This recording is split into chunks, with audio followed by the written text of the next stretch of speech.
What's up, amigos? Welcome back to another episode. I'm Will, and this is Will Weekly, and we're reviewing Thor Ragnarok, or Thor 3, third installment in the series. And let me tell you, this Thor is very different than the other previous Thors. It's definitely more lighthearted, it's funny, it doesn't take itself too serious, and it's more like a buddy comedy, and it really reminds me of the humor that you see in Guardians of the Galaxy. So I really enjoy that aspect of it, because I felt like the second one was a little bit too serious. The critics didn't love it, the fans didn't love it, so they really had to switch directions with this Thor film.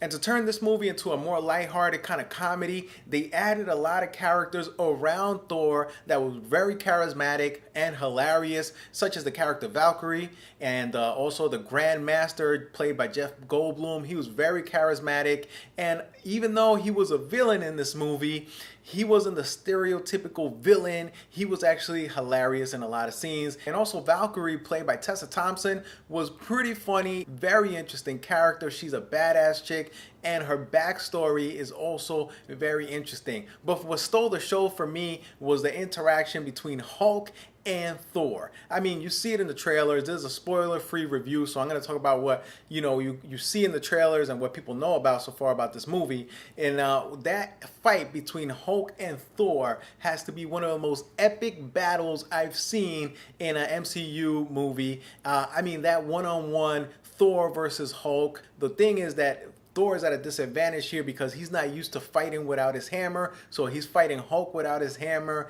and it's just epic. Even without his hammer, Thor kind of holds his own a little bit. I'm not going to give too much away, but just that battle, it was worth the price of admission. It's like pay-per-view UFC match times 5. It was insane, and I could just go back and watch that scene over and over and over again because it was that well done and that good. It was just so interesting. I hope to see more battles like that in future Marvel movies because to me, that stole the show. Also, I thought the interaction between Thor and Hulk was hilarious.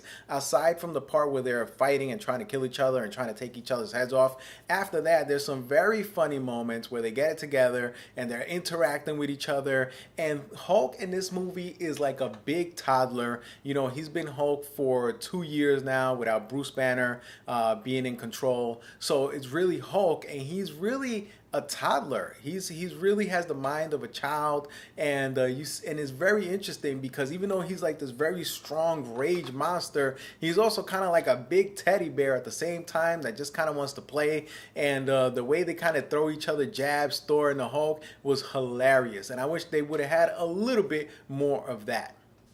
Another thing I really liked about this movie was Cate Blanchett as Hela. She's badass. She's like tough, she's super powerful, and she's one of the best villains I've seen in a Marvel movie in a long time because she's that tough and she's that dangerous. I mean, when you first see her on screen, when she shows up, every time she shows up, like the first couple of scenes that she shows up, she's doing something crazy. She's doing something badass. She's kicking butt. And you're like, you know what? That's a villain you got to watch out for. That's a villain that's not going to be easy to take down, and that's a serious challenge for Thor. And I think that's what these movies need. The badder the villain, the stronger the villain, the better, because it really poses a challenge for the main character. Now, there are a couple of things that I wish would have been a little bit different. Loki and Thor have a lot of screen time, and there's a lot of interaction going on between the both of them. And I wish they would have used some of that screen time to go towards, let's say, Thor and the Hulk, or Thor and Hela, and develop some of those characters and those relationships a little bit more instead of spending so much time with Thor and Loki, because I feel like we've seen that before. We saw that in the previous Thor movies. We saw that in the other Avengers movies, the interaction between Thor and Loki. To me, I'm a little tired of it, and it's a little bit old, and I felt like there were more opportunities to show, let's say, Thor and Hulk and Thor and Hela, and that to me would have been a little bit more interesting than seeing the same old Thor and Loki. Even though I love Loki as a character and I love what he's done in the MCU universe, I wish they would have gave Loki a little bit of a break.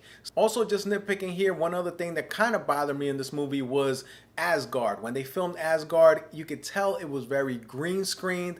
It wasn't as well done as when you see a world, let's say in Star Wars or other movies like that, where it's believable, like you believe this place exists.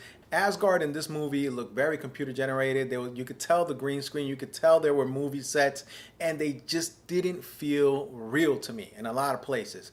But that's just nitpicking, guys. Otherwise, I think this is an amazing movie. I think it's hilarious. I think there's a lot of comedy, and where there was supposed to be comedy, it worked. The interaction between the characters was hilarious, and even Thor was pretty funny in this movie as well. So overall, I really enjoyed it. I think you definitely get your money's worth. Out of 5 bananas, this movie is bananas, so out of 5 bananas, I give it 4.5 bananas. It's definitely worth your money, so go check it out, guys. So guys, did you watch Thor? Did you enjoy it? Leave me a comment, let me know what you think, and thanks for watching. Please subscribe to the channel if you haven't done so already. Peace out.